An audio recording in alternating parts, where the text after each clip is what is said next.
Démarrons cette semaine en beauté sur Kivu Morning Post TV. Messieurs, mesdames, bonjour et merci de renouveler votre confiance sur votre chaîne en ligne. L'international congolais Lionel Mpassi sera absent lors de la 3e et la 4e journée des éliminatoires de la Coupe du Monde 2026 contre les Togo, mais également les Sénégal. Ça passe pour les Corbeaux du tout-puissant Mazembe. 4 ans plus tard, le GIA Club congolais jouera les quarts de finale de la Ligue des Champions de la CAF. Ligue des zones de développement STB, les Daring Club Virunga renvoie aux études de la formation des TCL. La Escabacha Bon Voyageur s'impose en déplacement devant la formation des Show Sport. Bienvenue à toutes et à tous pour les détails.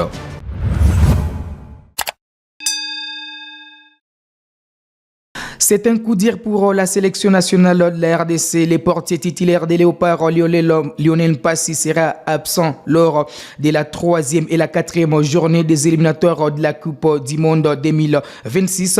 D'abord les 3 juin contre les Lions de la Teranga du Sénégal, puis les 11 juin contre les Éperviers du Togo. C'est également une saison terminée pour les portiers des Rodez avec son club puisqu'il sera absent pour 6 mois, touché certainement lors de la Coupe d'Afrique des Nations au genou. Les Congolais a été opéré et il sera absent. En tout cas, les Congolais feront sans leur gardien titulaire qui était d'ailleurs titulaire lors de la Coupe d'Afrique des Nations. 6 matchs pour Lionel Mpassi, un seul match seulement pour Dimitri Bertod qui sera dans l'obligation de prendre la relève lors des prochaines échéances de l'équipe nationale, puisque à part même ces 2 matchs des éliminatoires de la Coupe du Monde, les Congolais vont louper les matchs amicaux de ce mois de mars, puisque pendant la trêve, les Léopards sont en train d'entrevoir comment jouer des matchs amicaux pour déjà préparer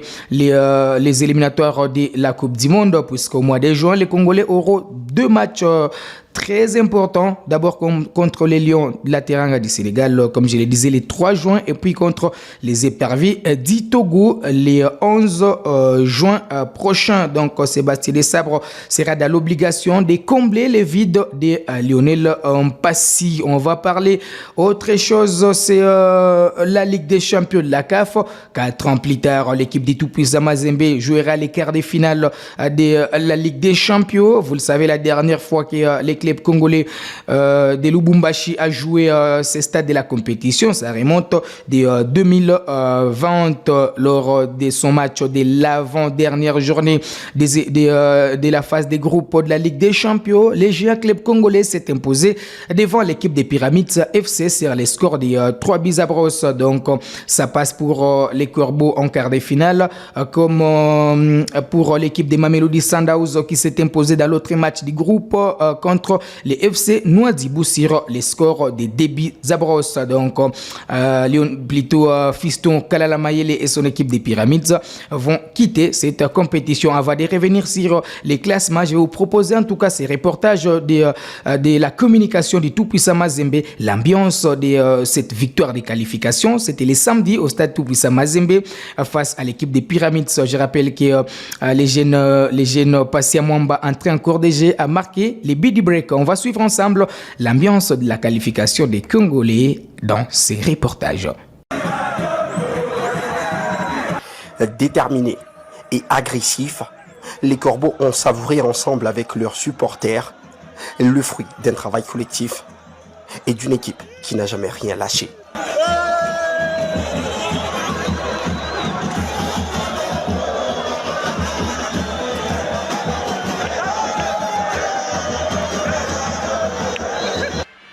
Le premier fait d'armes côté Anglais-Bertois, la parade monstrueuse dans le premier quart d'heure de Aliou Badara Fati.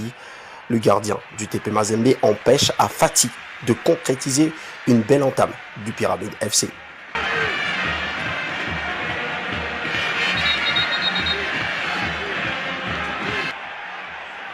Sonnés par des Égyptiens qui deviennent à trop menaçants, les Corbeaux vont refroidir les ardeurs des héritiers du Pharaon. Sur un ballon bien négocié par Glody Likonza, l'ancien académicien met en orbite Joël Béa qui surgit devant les défenseurs égyptiens pour mettre le ballon au fond des filets.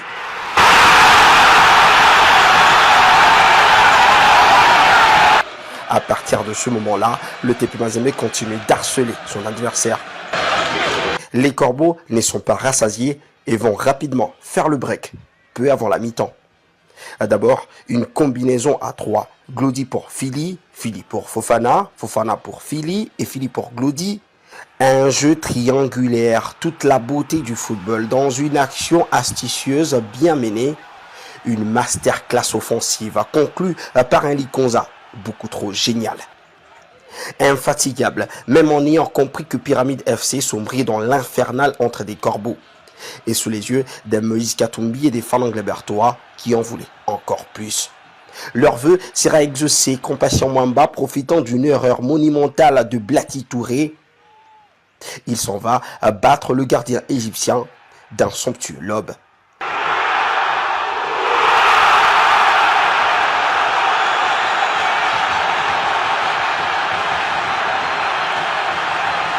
« 3-0 au terme de l'explication. Avec ces 10 points, le TP Mazembe est qualifié pour les quarts de finale de la Ligue des champions africaine. Les Corbeaux devront attendre la 6e journée pour espérer terminer premier du groupe en cas de succès sur Mamelodi Sundowns en déplacement.